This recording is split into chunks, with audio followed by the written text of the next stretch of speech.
میرے نبی پاک صلی اللہ علیہ وسلم کا فرمان ہے، مصطفیٰ کریم نے فرمایا تو رب کی رضا کے لیے جھک جا، تو اللہ کے لیے جھک جا، رب تجھے عزت عطا فرما دے گا۔ تو توحید کا پہلا سبق یہ ہے کہ اللہ کے سامنے جھکنا ہے، کسی اور کے سامنے۔ معین الملت والدین عطا رسول ہند الولی حضرت خواجہ معین الدین چشتی اجمیری رحمت اللہ تعالی علیہ فرماتے میں حج کے لیے گیا، جب میں مینا مزدلفہ عرفات میں گیا تو ایک آدمی کو میں نے لبیک کہتے دیکھا۔ عقیدہ مسلمان کا رب ایک ہے، میرا رب ایک ہے، میرا رب ایک ہے، میرا مالک ایک ہے، وحدہ لا شریک ایک ہے میرا اللہ۔ فرماتے میں نے اس شخص کو دیکھا لبیک لبیک لبیک پکارتا، وہ آدمی جب لبیک کہتا تو جواب آتا لا لبیک، تو غیر حاضر ہے، پھر کہتا میں حاضر ہوں، پھر آواز آتی تو غیر حاضر ہے۔ حضرت خواجہ معین الدین اجمیری علیہ رحمہ فرماتے میں نے مجمع سے بازو پکڑ کے باہر نکالا، میں نے کہا بھائی تجھے پتا ہے جب تو لبیک کہتا ہے تو جواب آتا ہے لا لبیک، تو غیر حاضر ہے، تجھے پتا ہے؟ اب فرماتے وہ رو پڑا، کہنے لگا معین الدین مجھے پتا ہے۔ میں نے کہا اچھا؟ کہنے لگا حضور 24 سال بیت گئے، میں ہر سال حج کرنے آتا ہوں،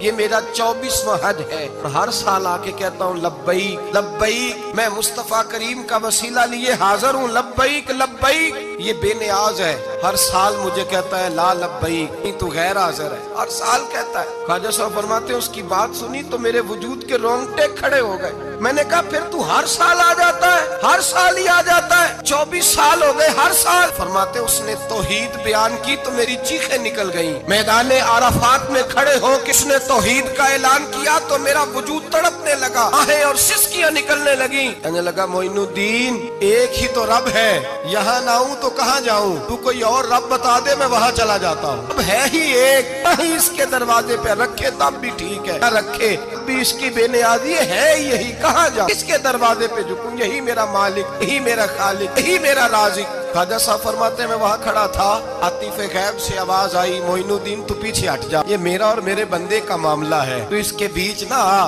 اگر میں نے ایک دفعہ بھی کہہ دیا کہ تو حاضر ہے تو یہ اگلے سال آئے گا نہیں، مجھے اس کا آنا پسند ہی بڑا ہے، 24 سال ہو گئے، اس کا بھی حج قبول فرمایا ہے، اس کی لبیک کی برکت سے قبول فرمایا۔ بھائی یاد رکھیں اور سمجھیں، توحید یہ ہے کہ میں تیرا ہوں، اے اللہ میں مالک میں تیرا ہوں، میں کدھر جاؤں؟ میرے اعلیٰ حضرت فاضل بریلوی رحمت اللہ علیہ کے والد گرامی خوبصورت بات فرماتے مجھے دعا مانگنے کا طریقہ میری بیوی نے سکھایا۔ حضرت کس طرح؟ فرمانے لگے ایک دن مجھے اس نے کوئی کام کہا، کوئی ضرورت گھر کی بتائی، تو میں نے کہا میرے پاس پیسے نہیں ہیں، کچھ دنوں میں دے دوں گا، عورتوں کا مزاج ہوتا ہے گھر کے کام انہوں نے بتانے ہوتے۔ 2-4 دن کے بعد کہنے لگی حضرت ایک کام کہا تھا، فرمانے لگی ابھی جیب میں پیسے نہیں ہیں، ذرا آتے ہیں تو کچھ کر دیتا۔ 2-4 دن کے بعد پھر عرض کرتی حضور وہ میں نے کچھ گزارش کی تھی، فرماتے مجھے غصہ آیا، ناراض ہوا، میں نے کہا تو بار بار کہتی رہتی ہے، تجھے بتایا تو